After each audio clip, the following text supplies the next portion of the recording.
Communication theory के second lecture में आप सबका स्वागत है। आज का जो मेरा टॉपिक है वो है सैम्पलिंग प्रोसेस। रिकॉल कर दो, मैंने पिछले लेक्चर में क्या क्या पढ़ाया था। मैंने ये बताया था कि जो आपका कम्युनिकेशन थियरी का जो पेपर है उसकी जो सेकेंड और थर्ड यूनिट है वो मेरे को पढ़ानी है। That is analogue modulation, the second word is the digital modulation. थोड़ा बहुत मैंने कम्युनिकेशन का नीड क्या है और उसमें मॉड्यूलेशन का क्या इम्पोर्टेंस है, सब चीजों के बारे में हमने बताया था। जो यूनिट 2 है वो है हमारा एनालॉग मॉड्यूलेशन। और एक बात हमने ये भी बताई थी कि आप यहाँ पर जो भी मॉड्यूलेशन पढ़ेंगे उसमें जो आपकी जो कैरियर वेव्स होंगी that waves are pulse waves. That means कि जो हमारा जो कैरियर वेव होगा वो पल्सेस के फॉर्म में होगा और उनका जब मॉड्यूलेशन होगा हमारे मैसेज सिग्नल पर, तो ये मॉड्यूलेशन के बाद जो हमको मॉड्यूलेटेड सिग्नल मिल रहा है ये सिग्नल हमारा एनालॉग होगा अगर, तो ये एनालॉग मॉड्यूलेशन कहलाएगा। अगर ये मॉड्यूलेटेड सिग्नल हमारा डिजिटल सिग्नल है तो ये हमारा डिजिटल सिग्नल कहलाएगा। कितने तरह का analogue modulation, pulse analogue modulation होता है मैंने बताया था, PAM, PPM, PWM। डिजिटल में क्या क्लासिफिकेशन वो भी मैंने आपको बताया था। तो पल्स एनालॉग मॉड्यूलेशन में सबसे पहला शब्द हमने क्या बोला, pulse analogue modulation. Pulse analogue modulation शुरुआत इससे करेंगे, पर उस पर जाने से पहले आपको एक चीज पढ़नी पड़ेगी, that is known as the sampling process. Sampling process सबसे पहले आप जानेंगे कि सैम्पलिंग प्रोसेस होता क्या है, इसके किस थ्योरम को पढ़ेंगे, फिर मैं बताऊंगी कि सैम्पलिंग प्रोसेस का क्यों इतना इम्पोर्टेंस है in the pulse analogue modulated communication system. Sampling process, जैसे मान लीजिए कि कोई भी आपके पास मैसेज सिग्नल है और ये हमारा मैसेज सिग्नल है। मैसेज सिग्नल जिसको हमें कम्युनिकेट करना है, जब भी हम किसी मैसेज सिग्नल को रिप्रेजेंट करते हैं तो आपने ध्यान दिया होगा कि एक एक्स एक्सिस होता है और एक वाई एक्सिस होता है। एक्स एक्सिस पर मैंने यहाँ पे इसको लिखा है T और वाई एक्सिस पे A फॉर एम्पलीट्यूड। या एम्पलीट्यूड आपका वोल्टेज का भी एम्पलीट्यूड हो सकता है, करंट का भी एम्पलीट्यूड हो सकता है, सिग्नल अगर आपका इलेक्ट्रिकल सिग्नल के फॉर्म में है। कहने का मतलब कि ये इलेक्ट्रिकल सिग्नल आपको जो है, जो कि आपके पास है, जो कि ये बता रहा है कि टाइम के साथ इसके एम्पलीट्यूड में क्या वेरिएशन हो रहा है। देखिए एम्पलीट्यूड पहले टाइम के साथ बढ़ रहा है, फिर ये हमारा घटता गया है। ये हमारा एक मैसेज सिग्नल है, ये हमारा क्या है, एक मैसेज सिग्नल है। ठीक है। सैम्पलिंग प्रोसेस, जब इस मैसेज की हम कहते हैं हमने सैम्पलिंग कर दी, तो इसका मतलब क्या कि ये हमारा जो मैसेज सिग्नल है टाइम के हर एक इंस्टेंट पर आपको मैसेज सिग्नल का कुछ न कुछ वैल्यूज मिल रही है। ठीक है। जब आपने इसकी सैम्पलिंग कर दी तो सैम्पलिंग के बाद ये आपका मैसेज सिग्नल जो है वो सैम्पल्ड सिग्नल के फॉर्म में आ गया। और यहाँ पर हम क्या देख रहे हैं कि यहाँ पर टाइम के हर इंस्टेंट पर आपका सिग्नल अवेलेबल था, लेकिन यहाँ पर आपको सिग्नल का एम्पलीट्यूड मिल रहा है, इस दौरान आपको कुछ भी नहीं मिल रहा है, फिर यहाँ मिल रहा है, फिर नहीं मिल रहा है, यहाँ मिल रहा है, फिर नहीं मिल रहा है, यहाँ मिल रहा है, फिर नहीं मिल रहा है और फिर यहाँ मिल रहा है। ठीक। कहने का मतलब क्या है? कहने का मतलब ये है कि आपका जो मैसेज सिग्नल है, मैसेज सिग्नल मतलब क्या, मैसेज में समथिंग वेरिएशन, जो वेरिएशन है एम्पलीट्यूड का वो टाइम के साथ बढ़ा और फिर घटा। ठीक है। ये हमारा सैम्पल सिग्नल है, इसमें भी आपका क्या है, सैम्पल्स का एम्पलीट्यूड टाइम के साथ बढ़ा और फिर घटा। कहने का मतलब ये है कि जब आपने सैम्पलिंग करी तो आपका इंफॉर्मेशन मतलब variation of amplitude with time it doesn't change. Variation का जो टेंडेंसी थी वो चेंज नहीं हुआ, लेकिन हमारे पास एक एक्स्ट्रा चीज ये आ गई कि यहाँ पर टाइम के हर एक इंस्टेंट को इस मैसेज ने ऑक्यूपाई करा हुआ था, लेकिन यहाँ पर टाइम का ये इंस्टेंट खाली है, ये इंस्टेंट खाली है, ये पीरियड खाली है, ये पीरियड खाली है, ये पीरियड खाली है, ये पीरियड खाली है। ठीक है।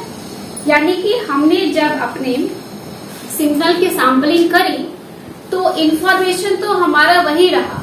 ठीक है। इंफॉर्मेशन तो हमारा वही रहा, लेकिन जो लोड ऑफ इंफॉर्मेशन है, कहने का मतलब कि जो अमाउंट ऑफ इंफॉर्मेशन है उसको हमने कम कर दिया, यानी कि टाइम के कुछ इंस्टेंट पर ही आपको मैसेज मिल रहा है, बाकी टाइम के नहीं मिल रहा है। यानी कि जो लोड था, जो अमाउंट था वो हमने कम करा, लेकिन मैसेज हमारा वही का वही रहा।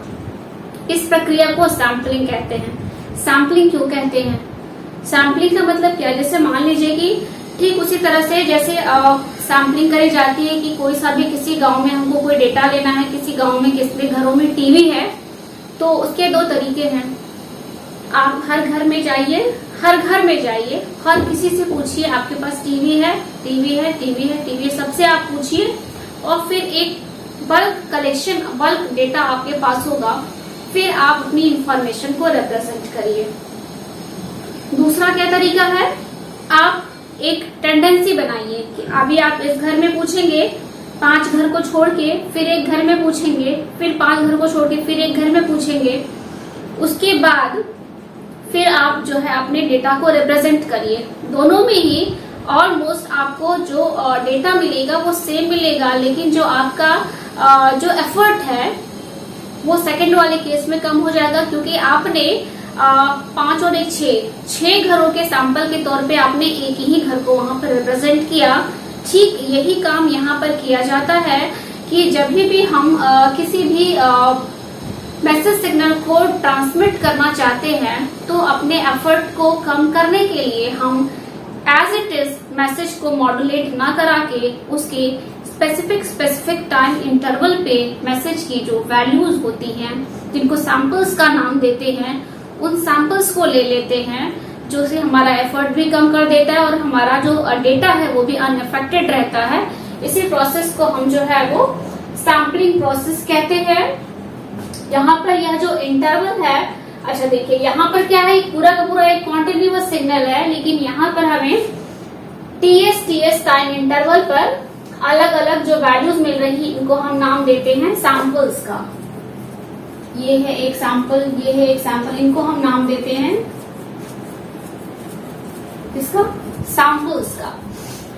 ये जो टीएस है इसको हम सैम्पलिंग इंटरवल का नाम देते हैं, और ऑब्वियसली जो टीएस का रेसिप्रोकल है उसको हम सैम्पलिंग फ्रीक्वेंसी का नाम देते हैं। ठीक है, अब इसके बाद से हमने लिखा हुआ है सैम्पलिंग थ्योरम। सैम्पलिंग थ्योरम ये कहता है कि जब भी आपको किसी भी मैसेज सिग्नल को, ऑब्वियसली आपने मैसेज सिग्नल के सैंपल्स को लिया, सैंपल्स को आपने मॉड्यूलेट करा, एम्पलीफाई करा, और समहाउ उसको आपने कम्युनिकेट कर दिया, और डेस्टिनेशन पर वो आपको प्राप्त हुआ। ठीक है, लेकिन एग्जैक्टली डेस्टिनेशन पर आपको जब आपने डीमॉड्यूलेट किया और बाकी चीजें करी, लेकिन वहां पर भी आपको सैंपल्स की जरूरत नहीं है, आपको अपने इसी मैसेज सिग्नल की ही जरूरत पड़ेगी in spite of this samples.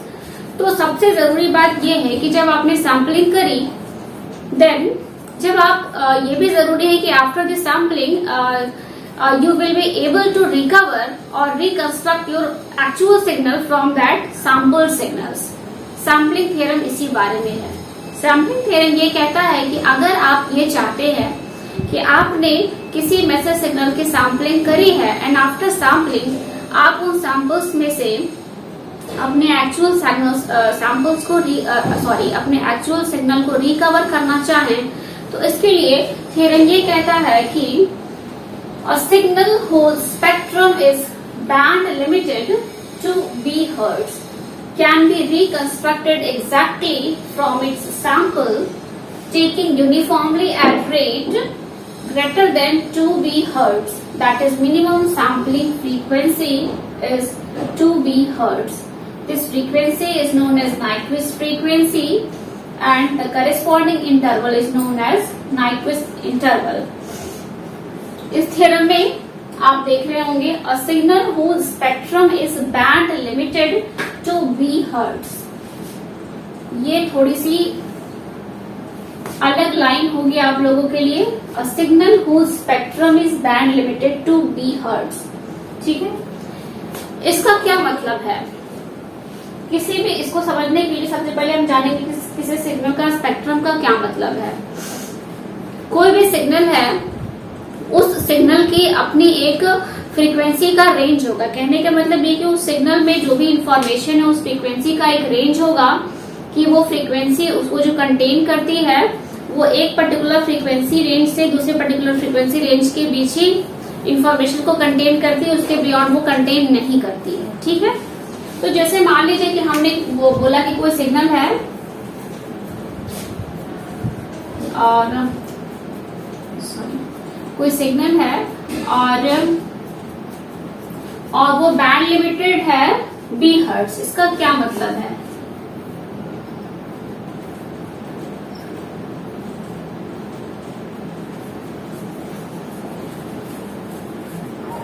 इसका मतलब ये कि इस सिग्नल की जो मेन पर्टिकुलर फ्रीक्वेंसी है, इसका फैलाव जो है इस पर्टिकुलर फ्रीक्वेंसी से ये माइनस बी हर्ट्ज, यानी कि उस पर्टिकुलर फ्रीक्वेंसी से बी हर्ट्ज कम और उस पर्टिकुलर फ्रीक्वेंसी से बी हर्ट्ज ज्यादा, इतना इस हमारे उस सिग्नल का फैलाव है। तो ये कहलाएगा कि ये सिग्नल जो है हमारा बैंड लिमिटेड है।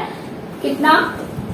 To b hertz. B hertz का मतलब क्या कि जो भी इसकी मेन फ्रीक्वेंसी उससे वो बी हर्ट्ज कम फ्रीक्वेंसी तक फैला हुआ है और बी हर्ट्ज मैक्सिमम फ्रीक्वेंसी तक फैला हुआ है। और अगर सिग्नल का फैलाव बी हर्ट्ज तक है तो इसका मतलब ये कि अगर आपने उसको सैम्पलिंग करी है तो सैम्पलिंग करने के बाद अगर उसको वापस रिकवर करना चाहते हैं तो उसका कंडीशन क्या है कि उसका जो सैम्पलिंग फ्रीक्वेंसी है वो कम से कम 2B या फिर 2B से ज्यादा होना चाहिए। अगर सैम्पलिंग फ्रीक्वेंसी 2B या 2B से ज्यादा नहीं हो पाई तो आप अपने सिग्नल को सैम्पल्ड सिग्नल से वापस रिकवर नहीं कर पाएंगे। यानी कि ये थ्योरम एक लिमिटेशन लगा देता है कि अगर एक सिग्नल जिसका की फैलाव बी हर्ट्ज तक इसके लोअर और हायर साइड में है और आपने उसकी सैम्पलिंग करी है, सैम्पलिंग करने के बाद आप उसको रिकवर करना चाहते हैं, तो ये मस्ट है कि जो सैम्पलिंग की फ्रीक्वेंसी है that frequency must be minimum equal to 2B hertz, यानी कि सैम्पलिंग फ्रीक्वेंसी 2B हर्ट्ज या फिर उससे ज्यादा होनी चाहिए। 2B हर्ट्ज से कम अगर आपने सैम्पलिंग फ्रीक्वेंसी पर आपने सैम्पलिंग करी है then you can not recover your signal from its sampled form. Okay, अब हम इसे सैम्पलिंग थ्योरम का प्रूफ पढ़ेंगे, प्रूफ ऑफ सैम्पलिंग थ्योरम। इसमें जैसे मान लीजिए कि हमारा मैसेज सिग्नल है जीटी और जीटी ये टाइम के साथ एम्पलीट्यूड का वेरिएशन है और यही मैसेज सिग्नल को अगर हम फ्रीक्वेंसी डोमेन में रिप्रेजेंट करते हैं तो वो ये बता रहा है कि फ्रीक्वेंसी डोमेन में जो इसका फैलाव है अगर एफ के टर्म में देखें तो -b से b के बीच में है और ओमेगा इक्वल टू 2 है।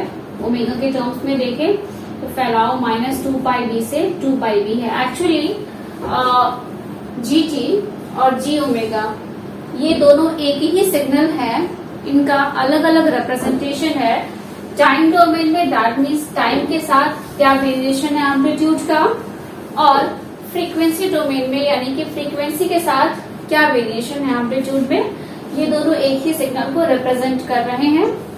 अब हमें जो है सैम्पलिंग थ्योरम प्रूव करना है। सैम्पलिंग थ्योरम जो कि ये कहता है कि हम सैम्पल सिग्नल से अपने एक्चुअल सिग्नल्स को रिकवर केवल तभी कर सकते हैं जब हमने सैम्पलिंग फ्रीक्वेंसी 2B अथवा उससे ज्यादा रखी हो। ठीक है, तो ये हमारा है message signal GT in time domain. इसका हमने फूरियर ट्रांसफॉर्म करा, दैट मीन्स यही सिग्नल है इन इट्स फ्रीक्वेंसी डोमेन। ये तो बात हुई सेम सिग्नल की अलग अलग डोमेन्स में। अब आते हैं उसकी सैम्पलिंग पर। ऑब्वियसली जब सैंपल की सैम्पलिंग हमको करनी है तो उसको हम एक ऐसे डिराइव डेल्टा फंक्शन से जो है इसे हम ऑपरेट कराएंगे जिसपे हमें यूनिट एम्पलीट्यूड के पल्सेस मिलती हो। कितने पर? ts टाइम इंटरवल्स पर।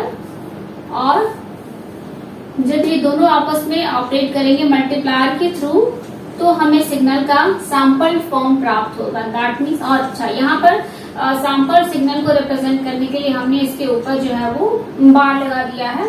That means what? GT bar is equal to GT plus GT Dirac delta function with the time interval TS। ये हमारा एक्चुअल मैसेज सिग्नल है, ये डिराक डेल्टा फंक्शन है जिसका एम्पलीट्यूड यूनिट है और इसमें जो पल्सेस है TS टाइम इंटरवल्स पे अपीयर होती है। इन दोनों को मल्टीप्लायर के थ्रू ऑपरेट कराने पर हमें सिग्नल का सैंपल फॉर्म प्राप्त होता है। ओके, अब हम क्या करेंगे धीरे धीरे, अब हम इस टाइम डोमेन से सैंपल, अभी हमको जो एक्चुअल सिग्नल है उसका टाइम डोमेन में रिप्रेजेंटेशन पता है, फ्रीक्वेंसी डोमेन में रिप्रेजेंटेशन पता है, हमें सैंपल सिग्नल का टाइम डोमेन में रिप्रेजेंटेशन तो मालूम ही है। अब इस थ्योरम को प्रूव करने के लिए हम इस सैंपल्ड सिग्नल को रिप्रेजेंट करने की कोशिश करेंगे। कहाँ पर? फ्रीक्वेंसी डोमेन में। फ्रीक्वेंसी डोमेन में रिप्रेजेंट करने के लिए किसी भी सिग्नल को हम क्या करते हैं, उसका फूरियर ट्रांसफॉर्मेशन करते हैं। ओके, सो नेक्स्ट स्टेप होगा कि हम फूरियर ट्रांसफॉर्मेशन निकालने की कोशिश करेंगे किसकी, GT बार की, जो कि GT बार की वैल्यू है GT डेल्टा TST। अच्छा, ये जो डेल्टा TST है इसका जो फूरियर एक्सपेंशन होता है आप उसको चेक कर सकते हैं, that is 1/TS in bracket 1 plus 2 cos omega st 2 cos 2 omega st plus 2 cos 3 omega st plus dot dot and so on। Okay, तो इस एक्सपेंडेड वैल्यू को जब हम यहाँ यूज करेंगे then what we'll get GT bar is equal to 1/TS, GT का multiply हो रहा है GT 2GT cos omega st plus 2GT cos 2 omega st plus 2GT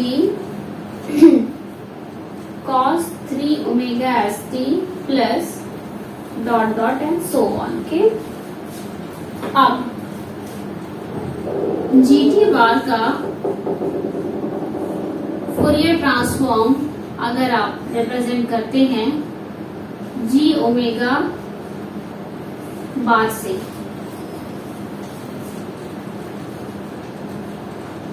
obviously जो जैसा कि हमने ऊपर दिया है GT का जो फूरियर ट्रांसफॉर्म है दैट इज G ओमेगा। तो जब इसका हम फूरियर ट्रांसफॉर्म निकालेंगे G ओमेगा बार का, तो ये G ओमेगा बार की जब वैल्यू निकालेंगे तो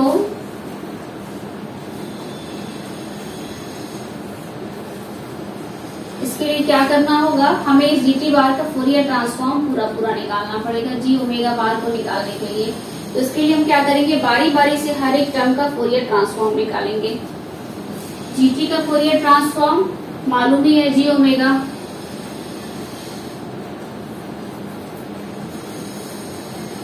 to GT cos omega st, इसका फूरियर ट्रांसफॉर्म अगर फ्रीक्वेंसी शिफ्टिंग प्रॉपर्टी जो कि आपको यूनिट 1 में पढ़ना है या फिर मे भी आपने पिछले सेमेस्टर्स में पढ़ा होगा कि फूरियर ट्रांसफॉर्म की फ्रीक्वेंसी शिफ्टिंग प्रॉपर्टी ये होती है कि 2GT cos omega st is equal to G omega minus omega s plus G omega plus omega s। इसी तरह 2GT cos 2 ओमेगा st, इसका Fourier transform G omega minus 2 omega s plus G omega plus 2 omega s, 2GT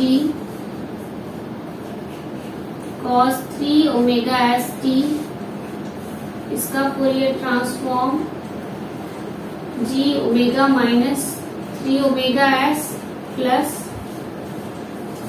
G omega plus 3 omega S.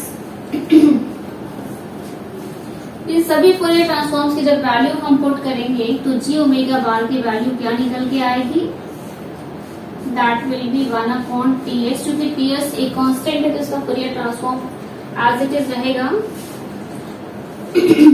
जी omega, पहले term का transform ये हो गया, इस term का ट्रांसफॉर्म है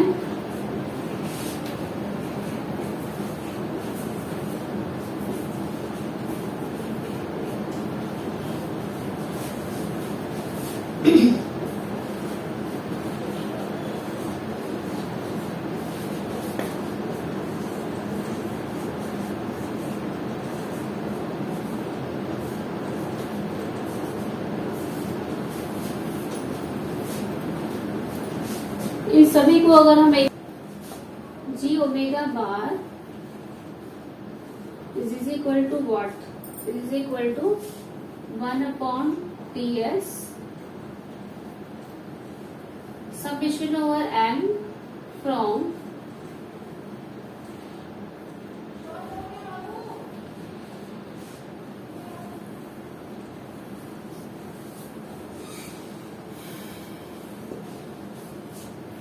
ठीक है, N is equal to minus infinity terms, minus infinity से लेकर टर्म रखने पर जी ओमेगा प्लस ओमेगा एस, जी ओमेगा प्लस 2 ओमेगा एस की वैल्यूज आ जाएंगी।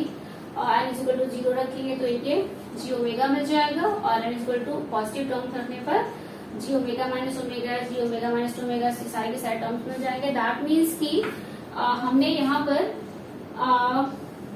जब सैंपल सिग्नल का फूरियर ट्रांसफॉर्म करके अपने सैंपल सिग्नल को फ्रीक्वेंसी डोमेन में निकाला तो हमने ये पाया कि ये जो है हमारा किसके बराबर है, 1/ts summation over m from minus infinity to plus infinity g omega minus n omega s. Okay, तो अब अगर हम इसको रिप्रेजेंट करना चाहते हैं तो कुछ इस प्रकार रिप्रेजेंट कर सकते हैं, यानी कि अब अगर हम अपने सैंपल सिग्नल को, ध्यान दीजिए जीटी बार मतलब सैंपल सिग्नल को फ्रीक्वेंसी डोमेन में रिप्रेजेंट करने की कोशिश करें तो उसके लिए हमें क्या रिप्रेजेंट करना पड़ेगा, हमें जी ओमेगा बार को रिप्रेजेंट करना पड़ेगा। ध्यान से देखिए what is g omega bar, इस पहले टर्म को देखिए 1/ts। सबसे पहली बात तो ये कि जो एम्पलीट्यूड है वो 1/ts टाइम्स हो गया, दैट मीन्स कि ts टाइम्स वो डिक्रीज हो जाएगा एम्पलीट्यूड, पहली बात। और दूसरी बात कि जो एक्चुअल सिग्नल था जिसका फैलाव -p से b तक था, यहाँ पर हमें एक्चुअल सिग्नल जी ओमेगा के साथ साथ उसके बहुत सारे कंपोनेंट्स मिल रहे हैं, किधर, लोअर फ्रीक्वेंसी साइड में और अपर फ्रीक्वेंसी साइड में, कितने कितने इंटरवल्स पे, ओमेगा एस इंटरवल्स पर। दैट मीन्स कि इसको अगर आप रिप्रेजेंट करेंगे तो ये कुछ इस प्रकार का होगा। इधर आपने रिप्रेजेंट किया ओमेगा को, अगर G omega amplitude will be decrease ts times, that means कि ये आपको कुछ ऐसा मिलेगा, ये तो जी ओमेगा हो जाएगा, साथ में समेशन ओवर जी ओमेगा माइनस ओमेगा एस, यानी कि इन दोनों के बीच का सेपरेशन कितना, ओमेगा एस, फिर जी omega minus 2 omega S,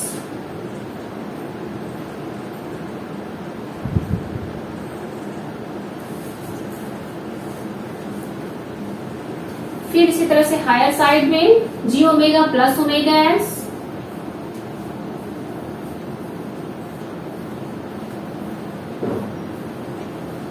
ji omega plus 2 omega S.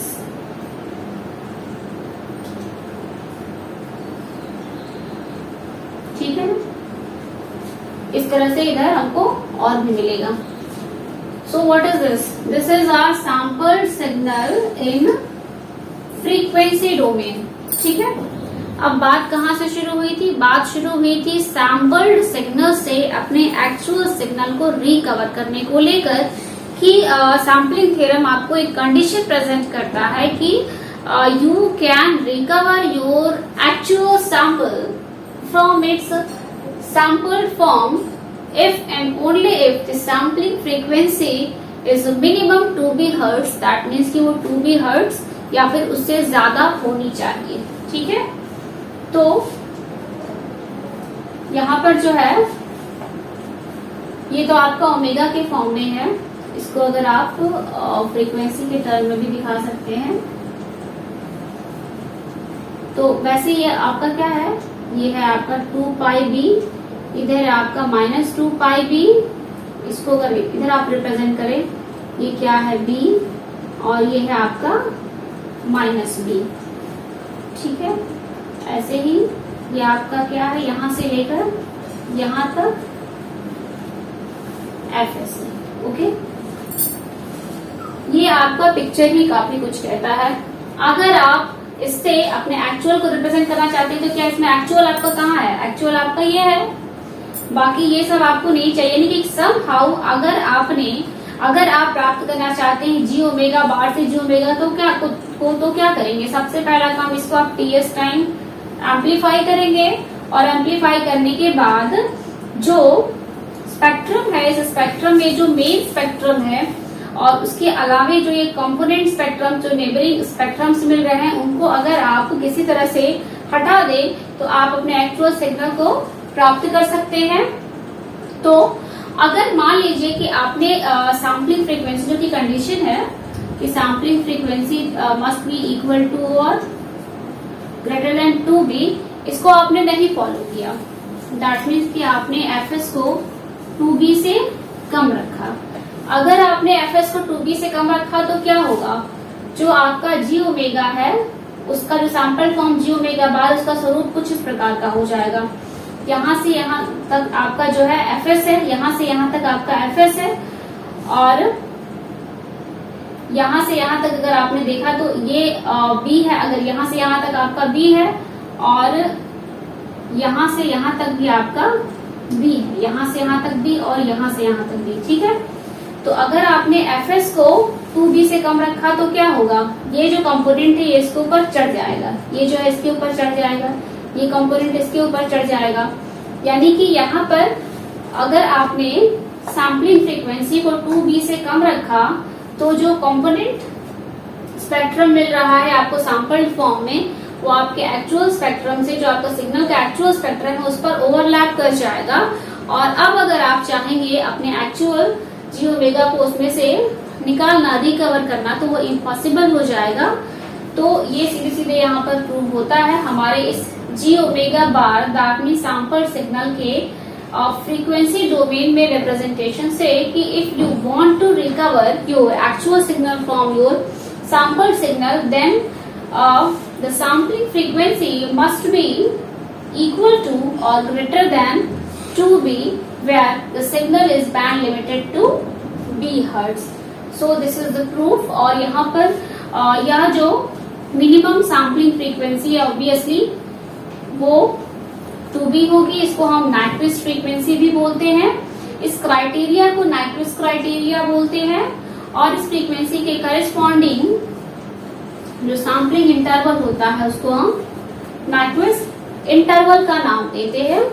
So that's all about the sampling theorem. Thank you.